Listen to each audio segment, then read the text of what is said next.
Bem, meus queridos amigos, é uma alegria estar aqui com vocês nessa casa de Lívia, nessa casa maravilhosa que sempre acolhe. Eu já falei em várias casas espíritas, Paulo de Tarso, muitas, Emmanuel, muitas, Chico Xavier, muitas, mas é a primeira vez que eu falo na casa de Lívia. E eu acho que na casa de Lívia é um bom lugar para a gente estar, porque a gente chega e vai para a cozinha, né? Onde os amigos se encontram de verdade, onde os amigos colocam a conversa em dia, abrem seus corações e a gente sai da sala de visita, não é? Daquele lugar frio, daquele lugar só de aparências e a gente vai para a cozinha. Então, sejamos e estejamos todos bem entre amigos para a nossa conversa. A nossa proposta de conversa de hoje é sobre o chamado de Jesus, não é? Quando o amor nos chama, e o chamado dele para Lívia e para Paulo. Então, eu tenho um grande carinho por Hannover, uma das cidades que eu mais gosto da Alemanha, e o meu carinho por Lívia já é de domínio público, né? Já não tem muito que dizer. Mas na nossa conversa de hoje, então, é sobre quando o amor nos chama. E a gente vai falar, então, do chamado de Lívia e de Saulo. Nesses caminhos da vida, meus amigos, Deus nos leva e Deus nos traz. Deus é especialista em reviravoltas. Deus nos faz mudar de lugar, de atitudes, de planos, de ideias. E todas essas mudanças são para nos fazer felizes. Todas, embora pareçam que não, mas todas elas são para nos fazer felizes. Olhe onde você está hoje. Você acha que você estaria aí sozinho? Você chegou aqui sozinho? E você acha que para além do seu livre-arbítrio, além da sua vontade, não tem a mão de Deus a te guiar? Vocês já pararam para pensar nisso? Será que os nossos planos são superiores aos planos de Deus? Nós temos que pensar nisso. E você pensa que a voz de Deus muitas vezes não sussurra nos nossos ouvidos? Nós temos que prestar bastante atenção nisso, porque isso também é parte do chamado. Nós não podemos esquecer que antes, durante e depois de tudo está Deus. Deus que é um amigo bom, amável, é um Deus maravilhoso. Esse é o Deus que criou os homens, o Deus das misericórdias, o Deus dos amores infinitos, das luzes, e não o Deus que os homens criaram. Porque o Deus que os homens criaram é um Deus vingativo, um Deus que não tem piedade, um Deus que mais parece um carrasco do que um pai. Mas não é desse Deus que nós vamos falar. Nós vamos falar do Deus que criou os homens, tá bom? Do Deus que nos presenteou com um grande amigo chamado Jesus. E se nós, na nossa condição imperfeita, temos uma vaga noção do que é Deus, é somente graças a Jesus, porque Ele é que nos mostra Deus como Ele é, na forma mais bonita que nós podemos ter de Deus, a do Pai. Do Pai que ama e que nos espera de braços abertos. E Jesus, como ele mesmo disse, veio até nós para reunir todas as ovelhas do rebanho do grande pastor. Bem, se Jesus veio para reunir esse rebanho, ele veio convidar pessoas, não é verdade? Esse rebanho é feito através de convites, porque ninguém é forçado a nada em relação ao Evangelho. Deus é de uma leveza, de uma beleza. Ele nos dá tudo, mas também não nos obriga que nós aceitemos esse convite. O convite é feito sempre. Uma hora nós o aceitamos. Mas o convite é feito desde o momento em que nós fomos criados. E Jesus fez esse convite de várias formas. Ele fez o convite por palavras, pois As palavras de Jesus são músicas para os ouvidos surdos ao amor. Ele veio também convidando por olhares, porque os olhares de Jesus são faróis de paz a guiar aquele que caminha nas trevas. Ele veio nos convidar, nos convocar com propostas boas e novas. Então Jesus veio nos convidar para a boa nova. E os convites de Jesus são maravilhosos. Eu não vou entrar em detalhes dos outros convites, porque o nosso foco aqui é Livia Lentulus e Saulo de Tarso. Mas eu recordo aqueles dias à margem do lago de Genezaré, Jesus convidando aos primeiros apóstolos, a Jesus andando pelas estradas, convidando as pessoas. E nós nos distanciamos disso, infelizmente, mas o convite continua sendo feito. E dois convites muito especiais, então, são esses de Lívia e de Saulo, não é?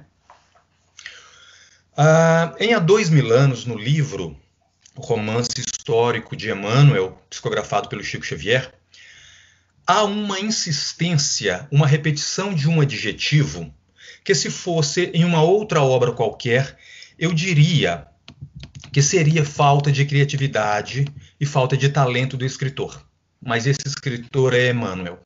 Então eu me coloquei a pesquisar por muito tempo o porquê da repetição desse adjetivo para um mesmo personagem.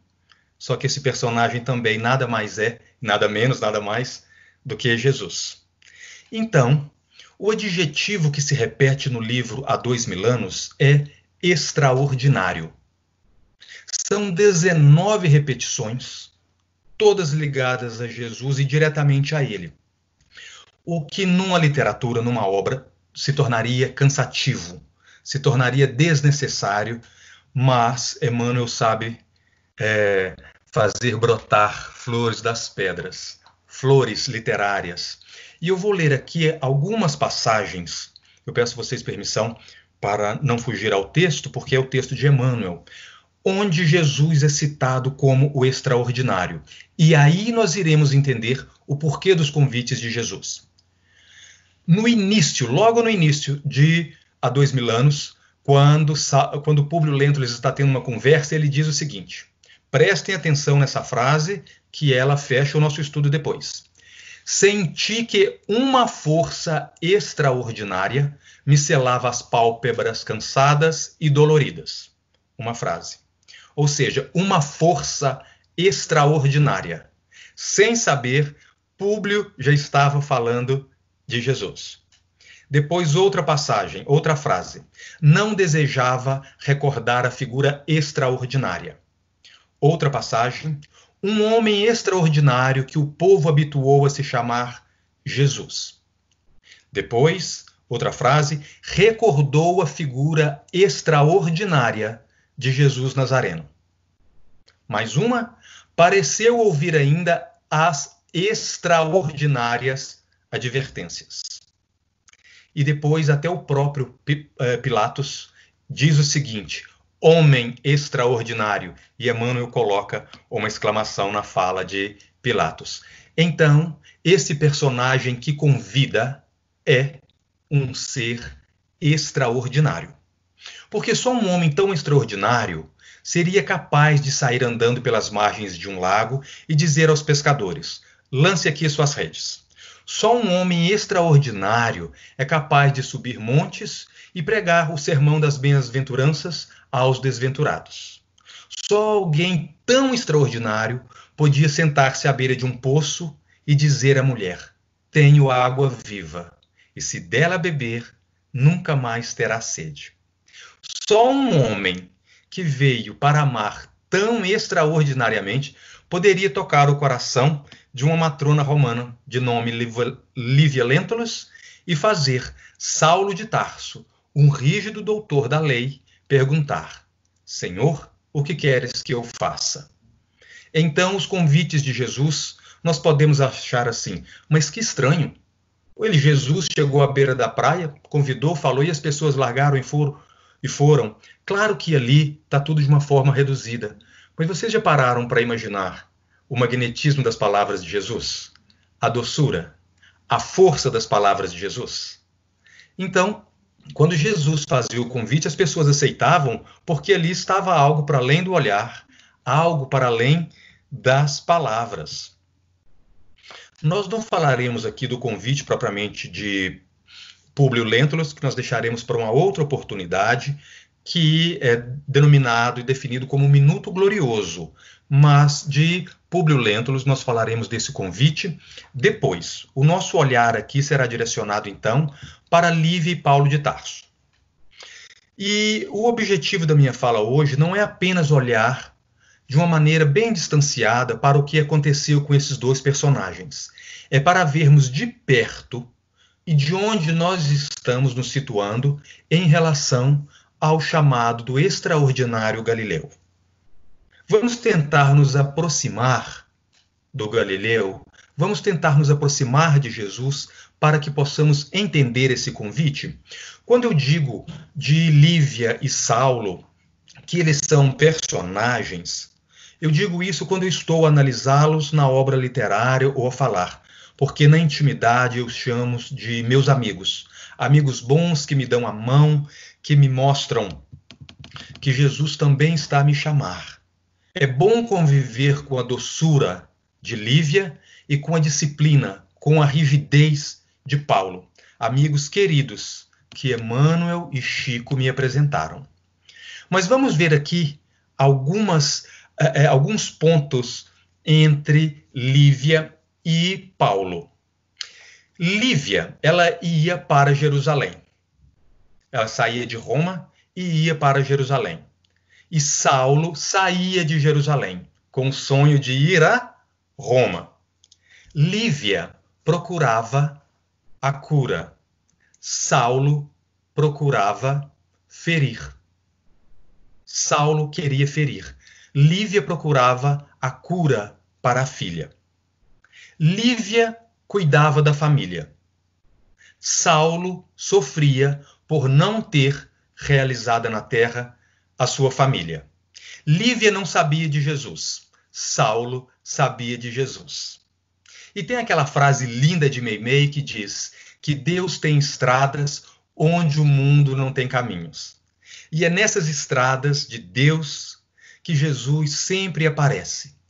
Quando o caminhar se tornar insuportável, eis que aparece Jesus. E ele aparece sempre de forma extraordinária. Aliás, meus amigos, todo caminho é um caminho comum, até Jesus passar por ele, não é? Então, Jesus aparece a Paulo à entrada das portas de Damasco, e com isso vamos ficando já familiarizados, porque é uma passagem bem estudada e repetida, não é? Mas e Lívia? Alguém sabe ou já parou para pensar onde Jesus chamou Lívia? Quando foi esse chamado de Lívia? Alguém se lembra? São várias interpretações, claro, e eu vou dar aqui a minha. Para mim, nas inúmeras, dezenas de leituras que eu já fiz do livro, Jesus cruza o caminho de Lívia a primeira vez, quando ela recebeu aquela pedrada, que ela estava chegando a Jerusalém. Quando ela imediatamente diz ao marido para parar a agressão ao jovem que havia jogado a pedra no seu rosto. Ali, e isso nos remete a 2 pontos. Primeiro, a mulher adúltera não foi apedrejada pela intervenção de Jesus, mas Lívia foi apedrejada por causa de Jesus, que ela viria a conhecer mais tarde. Mas é ali, naquele momento em que a pessoa que joga, aquele jovem que jogou a pedra no rosto de Lívia, ele foi açoitado, assim, ao limite da dor. E ela disse ao marido, por favor, pare com isso, nós não podemos, não é porque nós temos as prerrogativas do poder que nós podemos fazer isso. Então, ali, o coração de Lívia já está direcionado àquilo que ela já iria encontrar. E as pedradas começaram logo ali. Públio e Lívia, então, haviam decidido ir para as terras amenas da Galileia, não é? Depois de terem deixado Roma, foram para Jerusalém, mas depois seguiriam para as margens do Tiberíades, porque a filha deles, Flávia, tinha um problema de saúde e o tratamento ali naquelas paragens para ela seria melhor.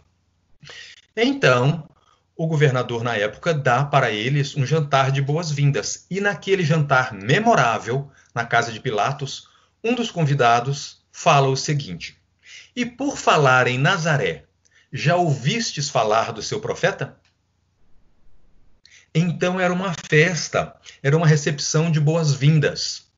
Olhem como que os sinais, eu não vou dizer símbolos, mas olha como que os sinais são bonitos. Vocês lembram que Jesus começou o seu ministério público numa festa, numa recepção, nas bodas de Caná?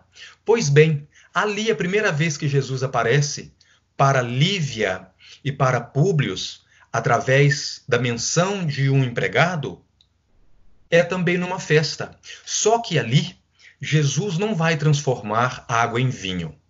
Ele vai transformar vidas destroçadas em vidas plenas. Não é? É um milagre maior, porque ali já para Jesus, depois da sua crucificação, ele para de transformar as coisas, os objetos e as coisas externas, para transformar de verdade os homens, o verdadeiro vinho bom da vida. Então, o que aconteceu foi o seguinte: o casal Lentulus muda para a Galileia. E lá dá-se a cura da filha deles. E eles ficam felizes e havia uma serva de nome Ana, não é? Que, assistindo à dor da família, e especialmente à dor de Lívia, faz um convite para ela, para que fosse ouvir a pregação de Jesus, que ele fazia milagres e que poderia curar a pequena Flávia. Não foi possível Lívia ir naquele momento, mas Jesus veio até ela e veio através da cura da filha. Então, lembram-se que eu li as definições de Jesus como um homem extraordinário? Então, continuemos aqui, que agora as coisas já começam a ficar mais claras. Nesse momento, Públio Lentulus estava tendo um encontro com Jesus, certo? Nesse momento, a filha dele estava sendo curada. E quando ele chega em casa, depois do encontro daquele minuto glorioso, a sua esposa Lívia estava repleta de alegria. E naquela euforia toda, ao ver que a pele da filha já não tinha mais as marcas da doença, ela tem um arroubos de alegria. E ele, Públio Lentulus, diz o seguinte: Lívia, torna-se preciso que te coíbas destes arrebatamentos. Afinal, não vejo nada de extraordinário no que acaba de ocorrer. Nada tem faltado à nossa doente no tocante ao tratamento e aos cuidados necessários. Olha o que Públio Lentulus fala. Afinal, não vejo nada de extraordinário. E o extraordinário estava ali. É que ele ainda não tinha olhos de ver. E o mais engraçado é que também no princípio daquela conversa, no início do romance, quando Públio conversava com seu amigo, o amigo dele pergunta: você realmente já fez tudo o que era necessário, tudo que está em suas mãos para a cura da sua filha? E ele diz: eu já fiz de tudo. Ele já tinha realmente tentado tudo em Roma. Não deu certo, foi para Israel, para as margens do Tiberíades. Mas ali também ele ainda não tinha dado a sua filha Jesus. Mas Lívia, como que não era tanto o cérebro, mas era o coração do relacionamento, ela diz o seguinte: olha a segurança de Lívia. Não concordo contigo, querido, nessas ponderações. Tenho plena convicção de que nossa Flávia foi curada por esse homem extraordinário. No instante da sua melhora súbita, quando ela nos falava das mãos sublimadas que a acariciavam, vi com os meus olhos que o leito da doentinha estava saturado de luz diferente, como nunca havia visto até então. Ora bem, uma luz de saturado diferente. E isso recorda Saulo, né? Porque quando ele tem a sua visão, é a luz do meio-dia, em pleno sol do deserto, às portas de Damasco, e uma luz mais forte que o sol o cega. Então, é a mesma luz que a filhinha Flávia percebe que está no quarto a fazer aquela cura nela.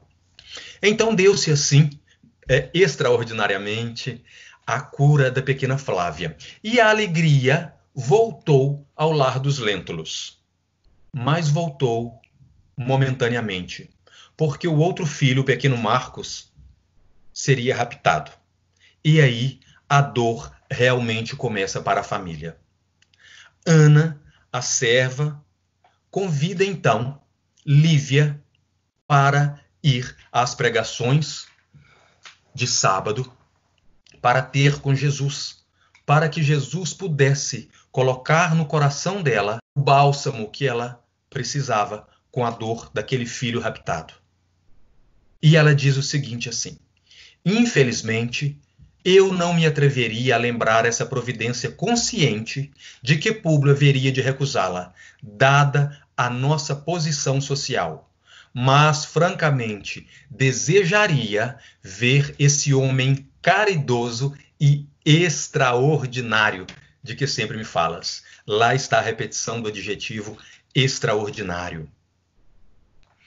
Então, o que acontece? Lívia se veste da mulher do povo, com as túnicas, ela pede a túnica emprestada da empregada, de Ana, e elas vão buscar Jesus. Elas vão onde estaria o mestre. Ela não queria que a presença dela, de matrona romana, intimidasse os que iam ouvir Jesus. Então, vou ler aqui agora um trechinho do livro que diz assim, palavras de Lívia. Sei que ele me conhecerá nos trajes pobres da Galileia. Todavia, na sua intuição divinatória, compreenderá que dentro do peito da romana pulsa um coração amargurado e infeliz. Essa passagem é simplesmente maravilhosa, porque ela diz que ele me conhecerá nos trajes pobres da Galileia. Porque Jesus nos conhece não pelo que nós vestimos, pelo que nós apresentamos. Jesus, quando ele olha para nós, ele olha dentro de nossas almas. E Lívia, depois da cura de Flávia, já tinha essa certeza, que Jesus tinha esse poder. Então, muitas vezes, nós queremos ficar vestindo para o mundo uma felicidade que não temos. Muitas vezes nós queremos mostrar uma falsa ideia de paz, de tranquilidade que nós não conhecemos. E a exemplo de Lívia, nós temos que tirar essas túnicas, essas nossas roupas imperiais e importantes, porque Jesus não precisa delas para nos encontrar. Mas deu-se o encontro, então, de Lívia e de Jesus à margem do Genezaré. E foi assim que fala no livro. A barca de Simão acostara brandamente à margem, ensejando a que o mestre se dirigisse ao local costumeiro de suas lições divinas. Sua fisionomia parecia transfigurada em resplandecente beleza. Os cabelos, como de costume, caíam-lhe aos ombros, à moda dos nazarenos, esvoaçando levemente aos ósculos cariciosos dos ventos da tarde. A esposa do senador não pôde mais despregar os olhos deslumbrados daquela figura simples e maravilhosa. E estendendo-se o raio de luz dos seus olhos até a figura de Lívia, que lhe devorava as palavras. Aqui eu abro um parênteses. Devorava as palavras. É a mesma reação que Estevão teve na casa do caminho, quando Pedro dá a ele os pergaminhos do Evangelho. Então ele fica maravilhado, ele devorou aquilo. E foi assim que Lívia também se reagiu, com a sede ardente da sua atenção. Exclamou com as claridades proféticas de suas exortações e disse a ela assim: quanto a ti, regozija-te em nosso Pai, porque as minhas palavras e ensinamentos tocaram para sempre o coração. Vá e não descreias, porque tempo virá em que saberei aceitar as suas abnegações santificantes. Então, meus amigos, é maravilhoso quando se dá esse encontro aqui, porque Lívia, nesse dia, ela ouve o sermão da montanha e ela comeu também do pão abençoado e distribuído pelo mestre. Ela não sabia o que fazer. Ela não tinha palavras, ela estava literalmente petrificada diante do mestre. Ela ficou em estado de êxtase e não pôde dizer nenhuma palavra. E eu me lembro, esse momento me faz recordar muito uma composição do Renato Teixeira, que diz naquela cantiga, não é? Romaria, que diz: me disseram, porém, que eu viesse aqui para pedir em romaria e prece paz nos desaventos. Como eu não sei rezar, eu só queria mostrar o meu olhar, o meu olhar, o meu olhar. Essa é Romaria de Renato Teixeira. E assim, Lívia despiu-se de tudo o que era externo para encontrar com Jesus. Ela quebrou o protocolo familiar, saiu no meio da noite, deixou suas roupas de matrona, porque ela estava decidida a encontrar-se com Jesus. Decidida, palavra importante. Encontrar com Jesus é uma decisão.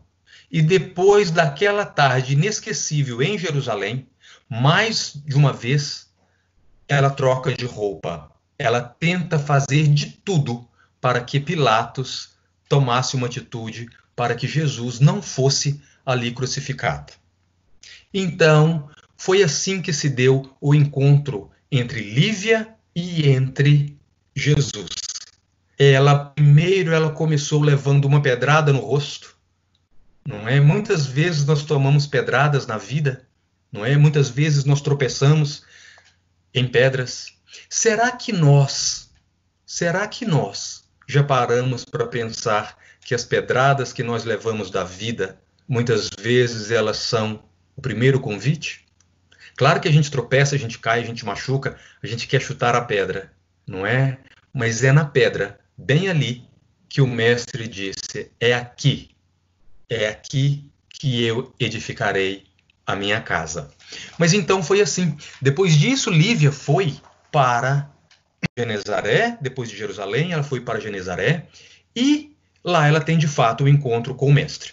Vamos agora para o encontro de Saulo. Olha a diferença aqui. Saulo estava querendo matar Jesus. Ele estava querendo matar Jesus. Não o corpo, mas a ideia, que estava mais viva do que nunca. Quando o mestre morreu na cruz, mais vivo ele ficou. Enquanto Saulo queria matá-lo, o que é que Jesus queria fazer? Jesus queria dar vida nova a Saulo. Não a vida do corpo, mas a vida do espírito, porque o espírito de Paulo estava morto. O corpo estava vivo, o espírito morto. Ao contrário de Jesus, que o corpo estava morto, mas a ideia do mestre continuava extraordinária. E foi então que, nesse momento em que o ódio estava, né? Saulo estava com ódio, não é? Ele estava com ódio, mas foi ali que Jesus apareceu extraordinariamente. Era por volta do meio-dia e Saulo viu então brilhar uma luz mais forte do que o próprio sol. E alguma coisa pode brilhar mais forte do que o sol? Só mesmo Jesus, não é? Que é extraordinário, porque para nós aqui na Terra não existe maior fonte de luz e calor. Paulo estava com as cartas e autorizações do Sinédrio.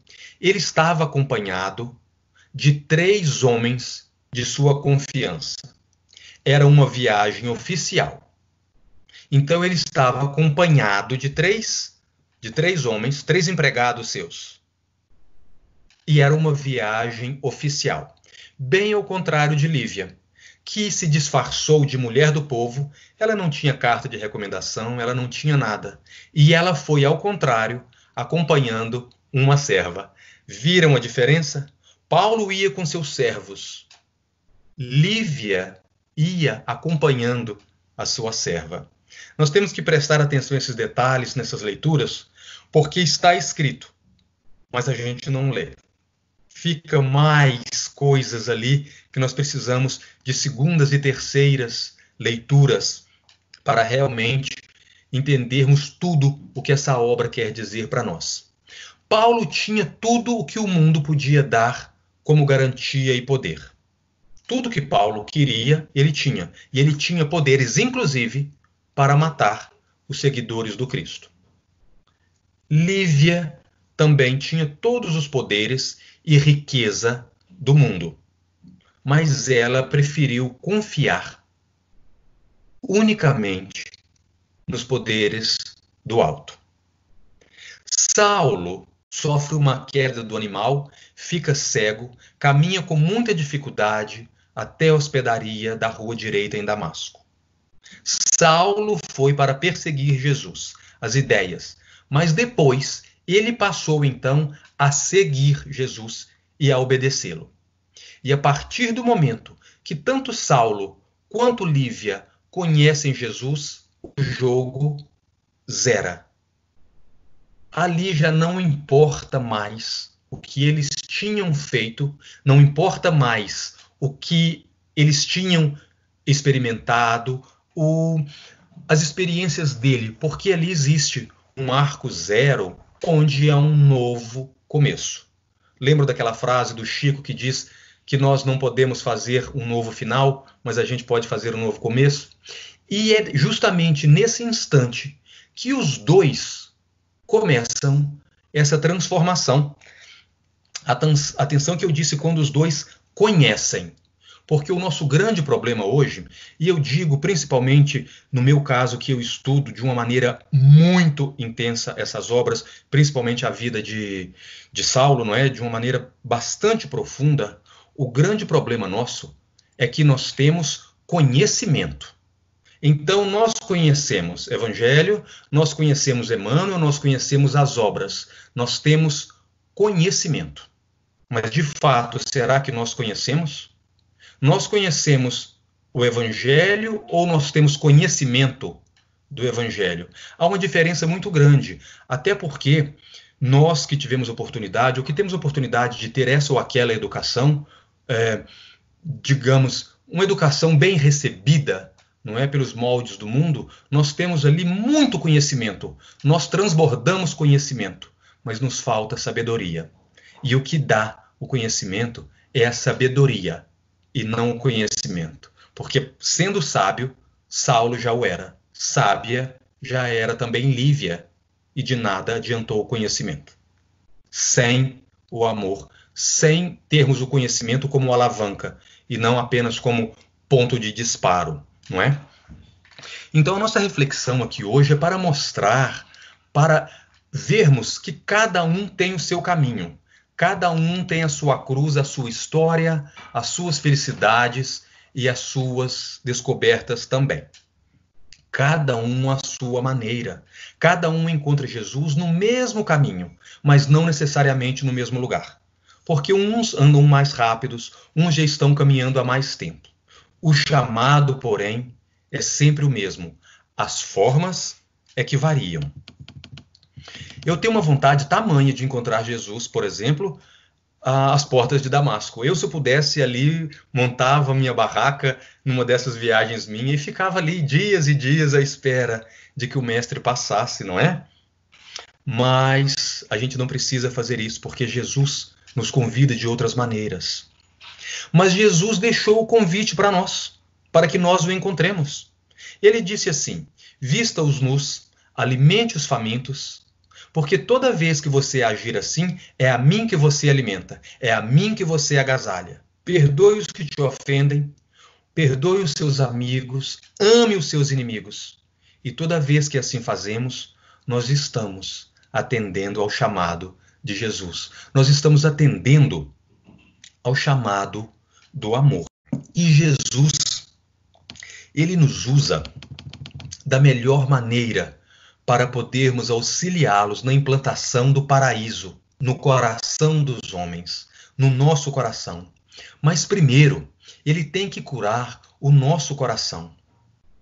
E eu falo pessoalmente, falo na primeira pessoa, eu tenho sofrido uma dificuldade muito grande em conseguir perdoar, em conseguir relevar mentiras, em entregar de verdade o meu sentimento, aquilo que eu sei que eu tenho feito, porque nós ficamos tão presos, com tanto medo de que Jesus vai falar e pensar de nós, não é? Que nós machucamos e deixamos o nosso coração machucado. Então, para que Jesus plante o paraíso, o mundo esperado em todos os corações, através de nós, é preciso que primeiro nós deixemos Jesus nos curar. E não importa o que o mundo diga, o que o mundo faça, as pedradas que o mundo jogue em nós. Jesus está ao nosso lado. Nós, muitas vezes, nós queremos caminhar com Jesus, mas nós não estamos em sintonia com Jesus.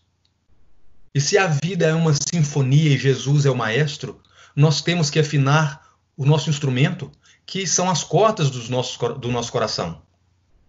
Não adianta a gente ter um instrumento maravilhoso se ele está desafinado. Nós temos que ser cautelosos para ouvir esse chamado, não é? E muitas vezes nós queremos e nos importamos. Eu quero ser como Paulo de Tarso.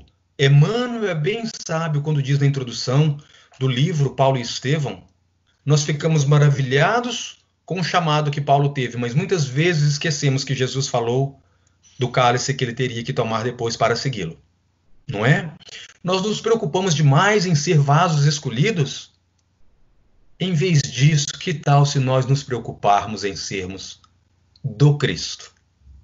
Onde quer que estejamos, e se a gente não for um vaso bonito, a gente vai ser uma pedrinha, não é? A gente vai ser aquele galinho que uma pessoa que estiver caindo possa segurar e não despencar. Então, não existe trabalho maior, trabalho menor, diante do chamado de Jesus. Todos os chamados são importantes, porque o Mestre é extraordinário, porque o Mestre é maravilhoso. Então, se você puder sair evangelizando como Paulo, que maravilha! Mas se você tiver que ficar dentro de casa, como ficou Lívia, evangelizando em silêncio, dentro de sua casa, com toda a dedicação, com fé, com toda a resignação e com tudo, com confiança em Jesus. Fique, porque como eu disse, a partir do momento que a gente encontra Jesus, o jogo zera. E a partir daí existe uma infinidade de oportunidades para servir e para trabalhar. Então vamos parar com isso de querer ter um convite à lá Paulo de Tarso, ou que eu gostaria de ser. Nós temos aquilo que nós damos conta de fazer, e é com isso que Jesus conta. Ele não está contando conosco nada de extraordinário, além daquilo que nós podemos dar. Sabe, gente, nós queremos muito holofote, muito microfone, nós queremos aparecer demais, queremos estar em evidência. Mas quem brilha mesmo é Jesus. Quem fala mesmo é Jesus. E quem tem que aparecer é Jesus. Quem tem que estar em evidência é Jesus. O próprio Mestre nos diz: brilhe a vossa luz. E a nossa luz deve brilhar dentro do nosso coração. Fora de nós deve brilhar Jesus, não é? E a exemplo de Paulo e Lívia, é preciso sim que apaguemos a nossa luz.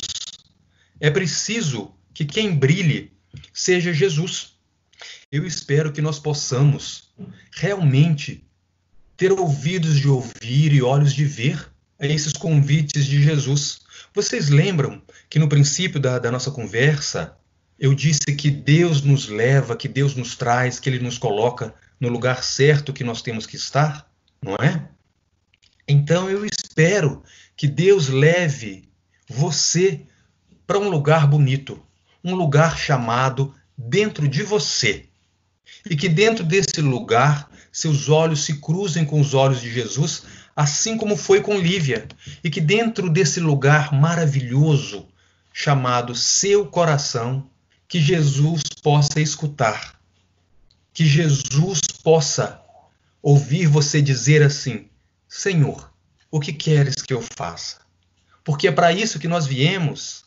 Sabe? Façamos silêncio. Tem barulho demais nesse mundo. Façamos silêncio para ouvir a voz de Jesus. Porque o amor nos chama.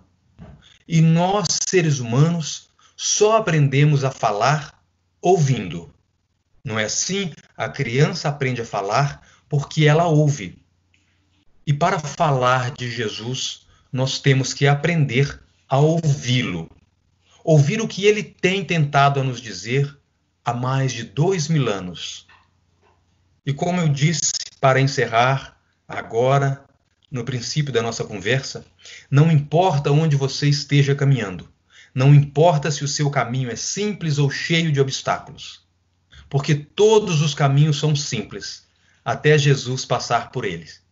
Então, continuemos caminhando e na certeza de que nós não caminhamos só.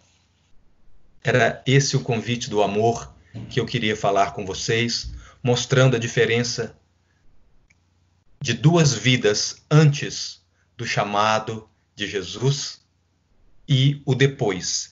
Lembremos então que quando o amor nos chama, que quando Jesus nos chama, todo o nosso passado é zerado. Começa então uma nova temporada. Começa então um novo ciclo para nós. Não é que vamos esquecer os nossos erros, porque assim, quando o amor nos chama, nós temos ainda responsabilidades com o nosso passado. Mas temos uma responsabilidade muito maior com o nosso futuro. Tanto no passado quanto no futuro, o chamado é feito agora. Então vamos aproveitar esse momento glorioso, porque nós já temos esse chamado de várias maneiras. O que está faltando agora é a gente seguir e atender esse chamado. Então, eu gostaria de dizer ao grupo de Lívia Lentulus, a casa de Lívia Lentulus em Hannover, na Alemanha, o meu muito obrigado a todos vocês. Vielen Dank.